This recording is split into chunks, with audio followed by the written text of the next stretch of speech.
Voltei, pessoal. Depois de 24 horas, como a gente combinou, as nossas peças de resina estão secas.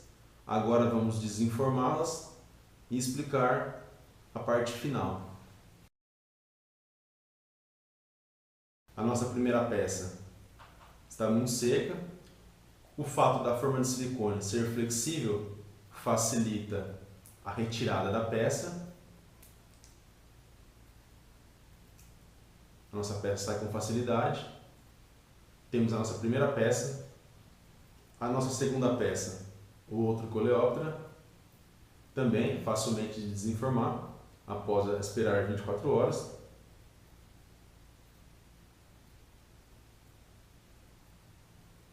Mais uma peça. E por último, a formiga. Fácil de desenformar também, porque ela está seca. Temos a nossa peça bruta. As peças estão secas, conseguimos desenformar, mas o ideal é esperar em torno de uma semana a 10 dias para começar a lixar, porque elas vão estar completamente secas. Elas ainda têm um leve melado. Se você passar o dedo, você pode observar que suas digitais ainda ficam na peça. E após uns 10 dias, as suas digitais não mais aparecem na peça. Daí é o ponto de iniciar a parte de lixamento. Observe que nos 3 insetos montados, eu coloquei eles centralizados, deixando espaços em todos os lados do inseto, acima e abaixo. Para quê? Para que possamos lixar e que o gastar da lixa não chegue até o inseto. Passando-se 10 dias após a secagem das peças, começaremos o processo de lixamento, que é o acabamento, para que elas fiquem transparentes, bonitas. Vamos trabalhar com lixas das mais variadas gramaturas: 80, 100, 120, 180, 220, a 600 e a 1200. São 5 lixas de massa e 2 lixas de água. As lixas de massa são para quê? Para fazer o desbaste e aos poucos ir deixando a peça bem plana, bem lisa. 2 que são lixas de água, que são para dar o retoque final da peça, o último acabamento antes do polimento. A ideia aqui é mostrar para vocês que quanto mais aumenta a gramatura das lixas, de 80 até 1200, a espessura delas, a grossura, a gramatura, vai reduzindo. A 80 é a mais grossa. Quando chegamos na 1200, ela é extremamente fina, é para acabamento. Lembrando que tanto a de 600 quanto a de 1200, você trabalha tanto com a peça quanto com a lixa molhados. Vamos trabalhar essa peça de todos os lados, de todos os 6 lados, em todas as lixas. Primeiramente na de 80, posteriormente a de 100, 120, 180, 220 e por último as lixas de água, a 600 e a 1200. É super simples, só que é um trabalho demorado, tem que ter paciência. Esse é o momento que a maior parte do pessoal desiste de fazer as peças em resina, porque eles olham peças maravilhosas e falam: nossa, deve ser muito fácil de fazer. É fácil, só que dá trabalho.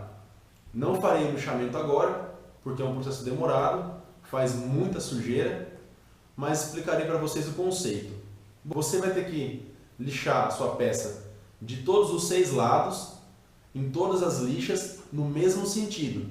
Se você começar para frente e para trás, você vai ter que fazer todos os demais lados, em todas as lixas, nesse mesmo sentido. Se você fizer lixar de lado, fará no mesmo sentido para todas as lixas. Essa é a ideia principal. Jamais lixar de maneira circular, porque sua peça não vai chegar ao ponto de ficar transparente. Vocês podem me perguntar: qual é o momento correto de parar de lixar? Você vai começar lixando assim, sem pressa, até que a frente da peça fique totalmente lisa e com riscos paralelos e simétricos. Daí você faz do outro lado, sempre mantendo o mesmo padrão de lixamento. Daí você passa para a próxima lixa. Você vai observar o quê? Que à medida que você faz novamente esse trabalho de lixamento, os riscos da lixa anterior vão ficar cada vez mais finos. À medida que você passa da lixa 80 até a lixa 220, os riscos da peça vão ficando cada vez mais finos e bem paralelos. A hora que você atingir a quinta lixa, você vai ter terminado a parte de lixamento mais bruto. Após passar pelo lixamento das 5 lixas de massa e que a sua peça esteja com todos os lados com os riscos bem finos e paralelos, passaremos a lixar a peça debaixo da água com a lixa 600, fazendo o mesmo procedimento, no mesmo sentido, e depois trabalharemos com a lixa 1200 para dar o último retoque antes do polimento. Não tenha pressa, faça todas as lixas com muita calma. Demorará algumas horas para fazer esse processo total, mas compensa no final. Você pode fazer o polimento utilizando tanto a cera tradicional de polir carro ou a massa número 1 ou número 2, que é um pouco mais grossa. Como você faz? Você passa ou a cera ou a massa por toda a sua peça e espera secar em torno de 1 minuto. E depois, com um pano ou com uma estopa, você faz todo o polimento. Finalizando todo o polimento, você terá uma peça como essas que estão na mesa. Espero ter passado para vocês um pouco do meu conhecimento de incrustação em resina e que a partir de agora vocês consigam seguir seus próprios passos e fazer suas próprias peças. Liberem sua criatividade, façam os mais diferentes formatos. Qualquer dúvida que vocês tiverem, podem me deixar um recado que o quanto antes possível estarei respondendo. E bom trabalho!